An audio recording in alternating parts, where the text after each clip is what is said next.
খোঁজ নিয়ে দেখা গেল বিভিন্ন জায়গা থেকে ধরাও পড়েছে, পুলিশের কাছে তারা অ্যারেস্ট হয়েছে। নিষিদ্ধ ঘোষিত সন্ত্রাসী সংগঠন ছাত্রলীগের কিছু কিছু মুসলমানের সন্তান হিন্দুর পরিচয় দিয়ে ওরা আওয়ামী ইসকন লীগ হয়ে ময়দানে নেমেছে। আবার ভারত ওই দিক থেকে আমাদের প্রতি চোখ রাঙায়।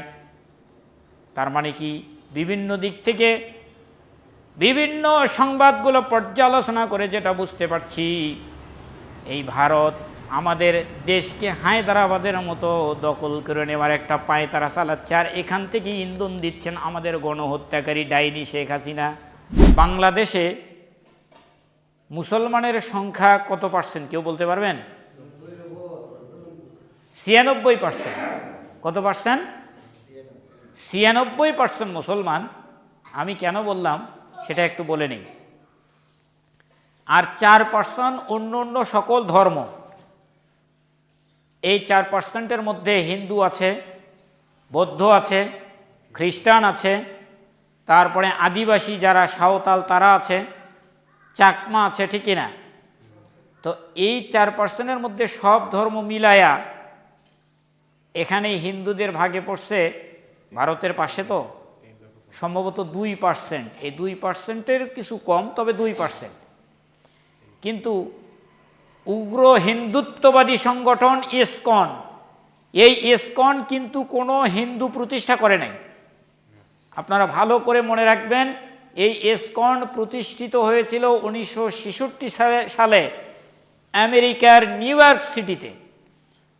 ও বেটার নামটা ভুলে গেলাম। ইসকনের যে প্রতিষ্ঠাতা ও কিন্তু হিন্দু নয়, ভারতে ওর জন্মও নয়, ও কখনো ভারতে আসছে কিনা তারও কোনো সত্যতা পাওয়া যায় না। ইহুদিদের টাকায় পরিচালিত এই ইসকন সে একটা বিশেষ উদ্দেশ্য নিয়ে প্রতিষ্ঠিত করেছিল 1966 সালে। তখন কিন্তু ইহুদিদের কোনো রাষ্ট্র ছিল না। এরা 1967 সালে এরা ইহুদি বসতি গড়ল ওই ফিলিস্তিনিতে মুসলমানদের কাছ থেকে জমি নিয়ে তারা ওখানে ওই ব্রিটিশের সহায়তায় তারা ওখানে বসতি স্থাপন করলো। করতে করতে করতে করতে এখন মুসলমানদেরকেই ওখান থেকে উচ্ছেদ করার অবস্থা সৃষ্টি হয়েছে। তার মানে ব্যাপারটা হলো এমন যে আপনার বাবা একজনকে থাকার জায়গা দিয়েছিলেন বাড়িতে, সে এখন আপনাদের ভাইদের সব উচ্ছেদ করে তার জায়গা বানিয়ে নিচ্ছে। ব্যাপারটা এরকম হয়ে গেছে। সম্মানিত উপস্থিতি, তো ওই 1966 সালে প্রতিষ্ঠিত ইসকন, এই ইসকন সারা পৃথিবীর যে কোনো দেশেই হোক, এদের কাজই হচ্ছে সাম্প্রদায়িক দাঙ্গা বাজানো। তারই অংশ হিসেবে বাংলাদেশে শেখ হাসিনা চলে যাওয়ার পর এদের আসল চেহারাটা উন্মোচিত হয়ে গেছে। কারণ যতদিন শেখ হাসিনা ছিল ততদিন এই ইসকন সব ধরনের সুযোগ সুবিধা তারা পেয়েছিল। তারা কোনোদিন মাথাচাড়া দেয় নাই, তারা কোনোদিন মিছিল মিটিং করে নাই, গোপনে তারা কাজ করছে, সব সুযোগ সুবিধা তারা পেয়ে আসছে।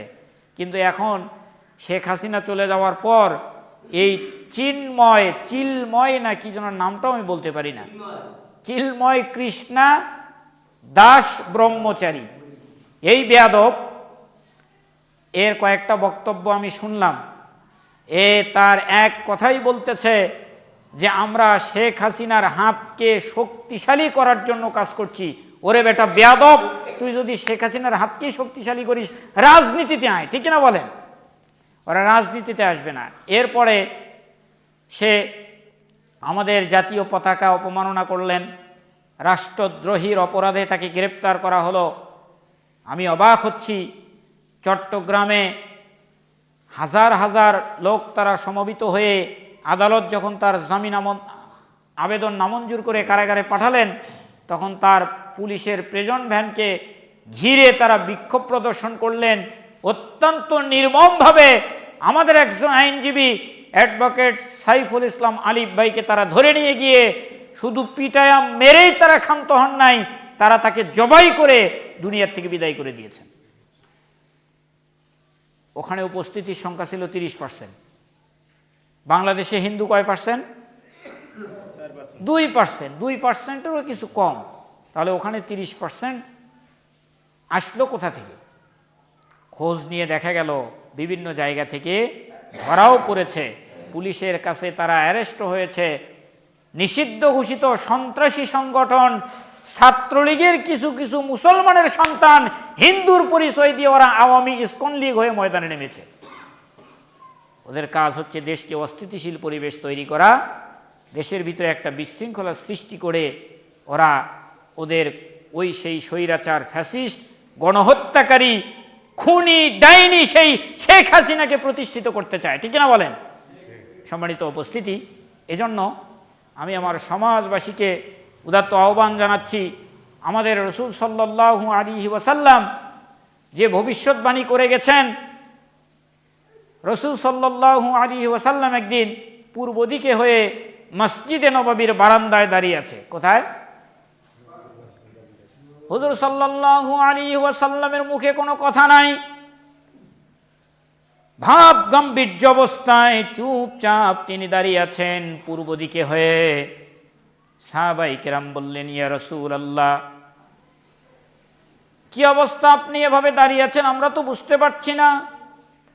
কোনো কথা নেই, অত্যন্ত ভাব গাম্ভীর্য নিয়ে দাঁড়িয়ে আছেন। ইয়া রাসূলুল্লাহ, কিছুই বুঝতে পারছি না। আল্লাহর হাবিব সাল্লাল্লাহু আলাইহি ওয়াসাল্লাম বললেন, সাহাবীরা, আমি যেখানে দাঁড়িয়ে আছি এখান থেকে পূর্ব দিকে একটা সবুজ সুফলা সুজলা শস্য শ্যামলা একটা দেশ হবে। উপমহাদেশে সবুজ সুফলা সুজলা শস্য শ্যামলা একমাত্র আমাদের এই বাংলাদেশ, ঠিক কিনা বলেন? সম্মানিত উপস্থিতি, আল্লাহর হাবিব সাল্লাল্লাহু আলাইহি ওয়াসাল্লাম বললেন, ওই দেশে মুশরিকদের সাথে মুসলমানদের একটা লড়াই শুরু হয়ে যাবে। ওই লড়াইয়ে যারা জীবন দিবেন ইসলামের পক্ষে, মুসলমানদের হয়ে মুশরিকদের সাথে লড়াই করে যারা জীবন দিবে, আল্লাহর হাবিব সাল্লাল্লাহু আলাইহি ওয়াসাল্লাম বলেছেন, আল্লাহ রাব্বুল আলামিন তাদেরকে জান্নাতের গ্যারান্টি দিয়েছেন। সুবহানাল্লাহ বলেন। আমি মুহাম্মদ অতদিন বেঁচে থাকবো না, দুনিয়াতে থাকবো না।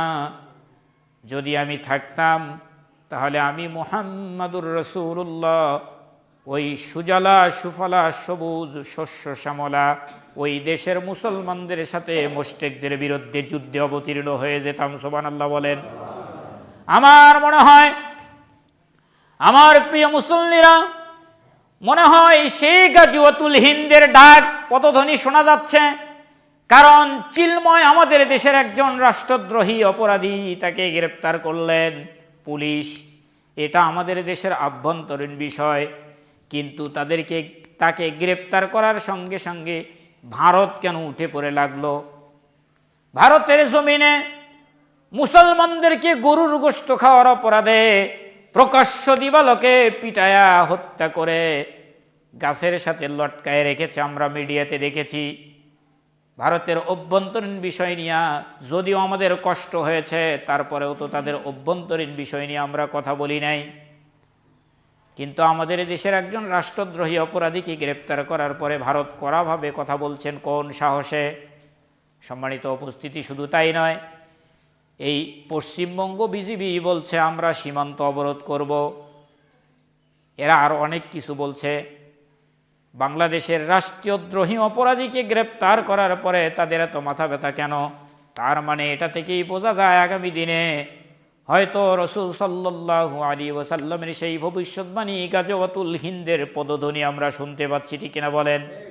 তাই যদি হয়, গাজওয়াতুল হিন্দ যদি শুরু হয়ে যায়, মুশরিকদের সাথে যদি আমাদের লড়াই শুরু হয়ে যায়, এই লড়াইয়ে আপনাদের ইমাম হিসেবে আজকে কথা দিয়ে গেলাম, সর্বপ্রথম আল্লাহর জমিনে আল্লাহর দ্বীনকে সমুন্নত রাখার জন্য ময়দানে যাব, প্রয়োজন হলে আপনারাও যাবেন। কারণ এই যুদ্ধে যদি অংশগ্রহণ করতে পারি আর জীবন দিয়ে শাহাদাত বরণ করতে পারি, আল্লাহ রাব্বুল আলামিন বদরের সাহাবীদের সঙ্গে জান্নাত নসিব করবেন। সুবহানাল্লাহ বলেন। সম্মানিত উপস্থিতি, শুধু তাই নয়, আল্লাহ রাব্বুল আলামিন বলছেন, ইন্নাল্লাহা ইউহিব্বুল্লাযীনা ইউকাতিলুনা ফী সাবিলিহি সাফফা। সাবিলিহি সাফফান কাআন্নাহুম বুনিয়ানুম মারসুস। আল্লাহু আকবার। আল্লাহর জমিনে আল্লাহর দ্বীন প্রতিষ্ঠার জন্য যদি ডাক আসে, আমাদেরকে মজবুত হয়ে সীসা ঢালা প্রাচীরের মতো একেবারে মানব প্রাচীর তৈরি করে এমনভাবে আমাদের ইসলাম রক্ষার জন্য তথা দেশ রক্ষার জন্য আমাদেরকে লড়াই করতে হবে। সীসা ঢালা প্রাচীর যেরকম বাতিলের, মনে করেন এই প্রাচীর, এটা কিন্তু সীসা ঢালা নয়, ইটা দিয়ে তৈরি, টাইলস লাগানো আছে। সম্মানিত উপস্থিতি, ওই পাশ থেকে সজোরে যদি এই পাশে প্রাচীরে কেউ বল কিক মারে, প্রাচীর ভেদ করে মনে হয় ওই পাশে যাবে, বলটা মনে হয় ওই পাশে যাবে, দেওয়ালে লেগে বলটা ব্যাক করে আবার ওই দিকে যাবে। আমাদেরকে আল্লাহ রাব্বুল আলামিন এই সীসা ঢালা প্রাচীরের উদাহরণ দিয়েছেন কেন? এই প্রাচীর যদি আমরা তৈরি করতে পারি, আমরা যদি ঐক্যবদ্ধ হয়ে যেতে পারি, তাহলে এই বাতিল শক্তি আমাদেরকে কোনো কিছু করতে পারবে না। ওরা স্প্রিং করে পিছনে ফিরে যাবে, আল্লাহ পাক আমাদেরকে বিজয় দেবেন। কারণ হলো ওয়া কানা হাক্কান আলাইনা নাসরুল মুমিনিন। আল্লাহু আকবার। মুমিনদেরকে বিজয় দান করা, মুমিনদেরকে সাহায্য করা আল্লাহ রাব্বুল আলামিনের জন্য ওয়াজিব। সুবহানাল্লাহ বলেন। এজন্য আল্লাহ রাব্বুল আলামিন বলছেন ওয়ালা তাহিনু ওয়ালা তাহজানু ওয়া আনতুমুল আ'লাউনা ইন কুনতুম মুমিনিন। আল্লাহু আকবার। আল্লাহ বলছেন তোমাদের ভয় নাই, ওয়ালা তাহিনু ওয়ালা তাহজানু, তোমাদের ভয় নাই, তোমাদের চিন্তা নাই, বিজয় তোমাদেরই হবে। ওয়া আনতুমুল আ'লাউনা ইন কুনতুম মুমিনিন, যদি মুমিন হতে পারো, আল্লাহ পাক বলছেন মুমিন হতে পারলেই বিজয় তোমাদেরকেই দেব। সুবহানাল্লাহ বলেন। তাহলে বিজয় তো আমাদেরই হবে। ইতিপূর্বে আমরা হতাশ হয়ে গিয়েছিলাম, কোরআনে কারীমের তাফসীর নিয়ে রাস্তায় গেলে ও ধরে জিহাদি বই বলে চালিয়ে দেয়। কোরআনে কারীমের মাহফিলগুলোতে 144 ধারা দিয়ে কথা বলা বন্ধ করে দিয়েছিল। আমরা যখন হতাশ হয়ে গিয়েছিলাম, তখন আল্লাহ রাব্বুল আলামিন আমাদেরকে সাহায্য করে আমাদের মাথার উপর থেকে জবরদল এক পাথর স্বৈরাচার ফ্যাসিস্টকে বিদায় করে দিয়েছেন। সুবহানাল্লাহ বলেন।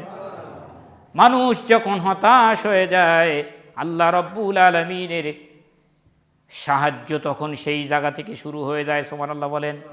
তাহলে বলতেছিলাম 2% হিন্দু, আবার ওখানে 30% কিভাবে আসলো? তার মানে আওয়ামী লীগের লোকজন এই রাজনীতির জন্য ইমান বিক্রি করে দিয়ে তারা হিন্দুদের সঙ্গে একত্রিত হয়ে হিন্দু সেজে তারা বিক্ষোভে অংশগ্রহণ করেছিল, অবৈধ বিক্ষোভে, ঠিক কিনা বলেন? তাই যদি না হবে, এত মানুষ আসলো কোথার থেকে? সারা বাংলাদেশে 2% হিন্দু আর শুধু চট্টগ্রামে 30% একত্রিত হলো কেমনে? আমরা এলাকায় যত হিন্দু চিনি কেউ তো যায় নাই, আমি যাদেরকে চিনি কেউ যায় নাই, তাহলে এগুলো আসলো কোথার থেকে? এজন্য আজকে সকালবেলা ফেসবুকে একটা পোস্ট করেছিলাম, বৈবাহিক সূত্রে যারা আওয়ামী লীগের লোকজনের সাথে সম্পর্ক করছেন সাবধান, কারণ তারা কিন্তু এখন ধর্মান্তরিত হয়ে হিন্দু হয়ে যাচ্ছে। এজন্য সাবধান। মেয়েকে বিবাহ দিচ্ছেন সাবধান, ছেলেকে বিবাহ করাচ্ছেন সাবধান। সম্মানিত উপস্থিতি, কিছুদিন আগে ইয়ার্কি করে একটা কথা বলেছিলাম, যারা মানুষ তারা আওয়ামী লীগ নয়, আর যারা আওয়ামী লীগ তারা মানুষ নয়। আমার বাপ কয়, হ্যাঁ ভাই এমনি এক কথা কও। কালকে রাত্রে আব্বাকে বললাম, আব্বা আমার ইয়ার্কি করে কথাটা বলা কি ঠিক? এখন বলেন, ওই ভাই আসলেই তো এরা মানুষ নয়।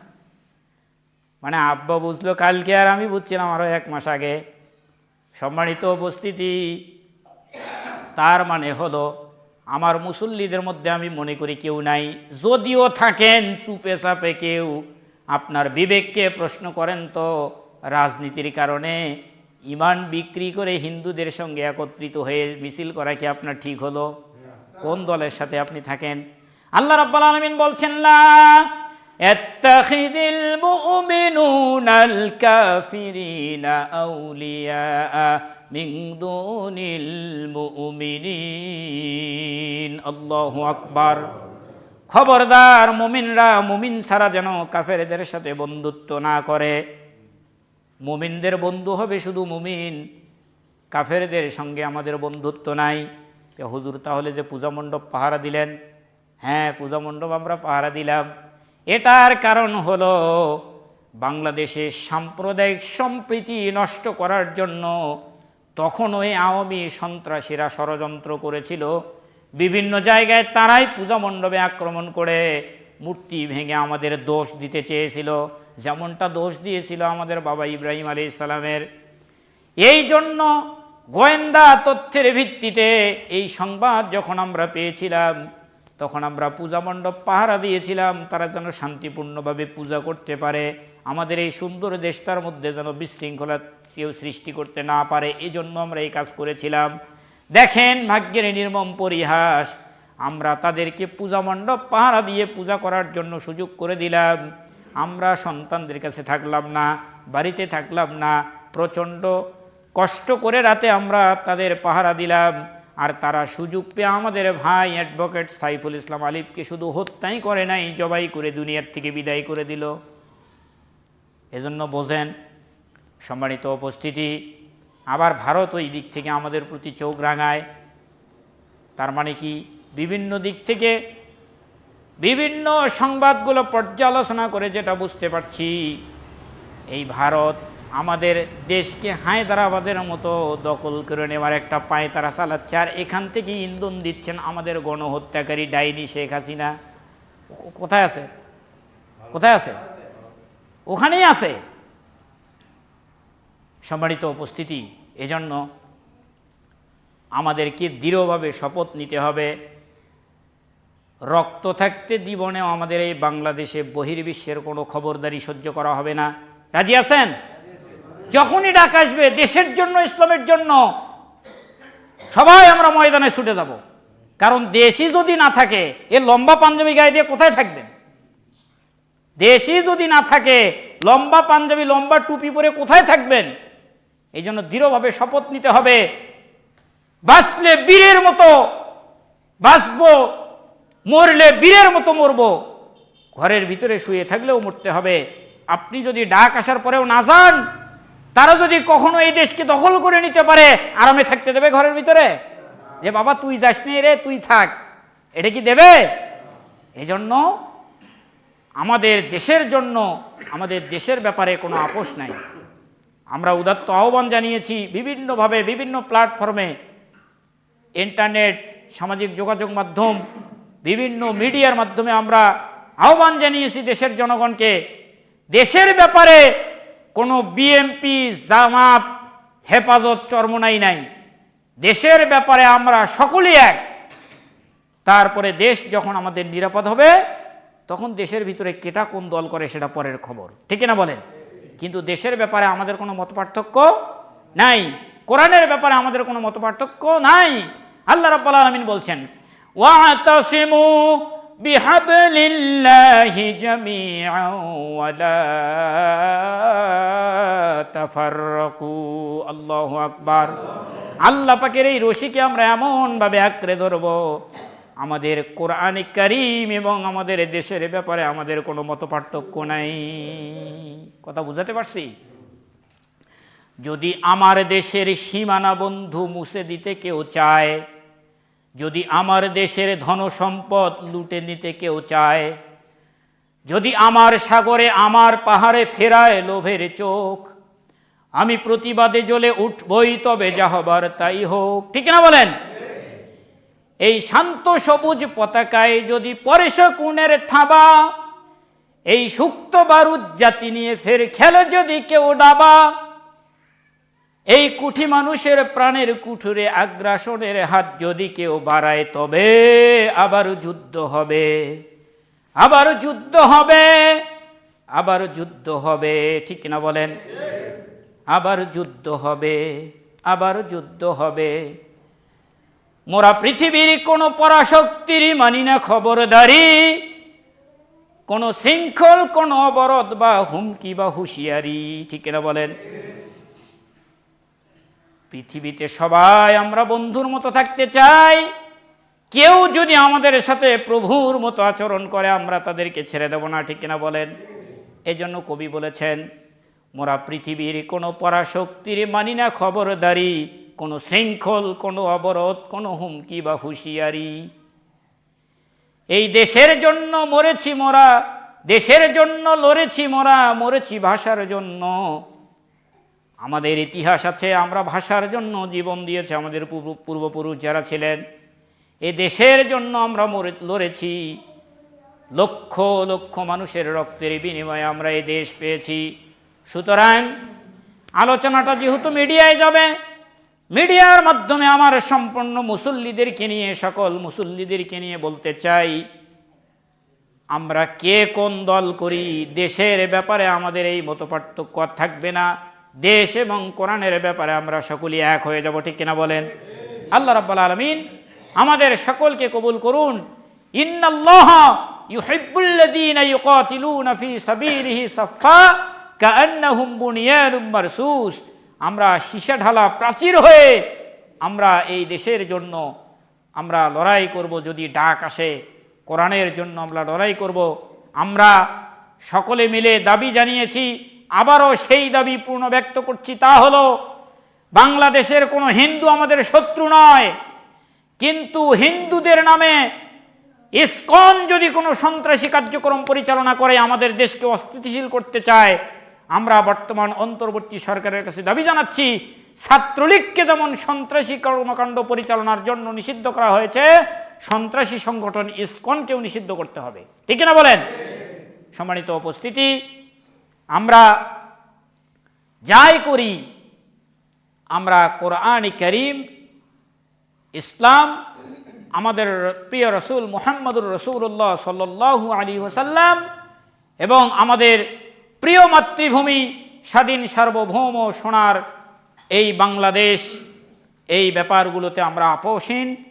আমরা সকলে একত্র থাকব, ঐক্যবদ্ধ থাকব। আল্লাহ রাব্বুল আলামিন আমাদেরকে তৌফিক দান করুন। সকলে বলুন আল্লাহুম্মা আমিন।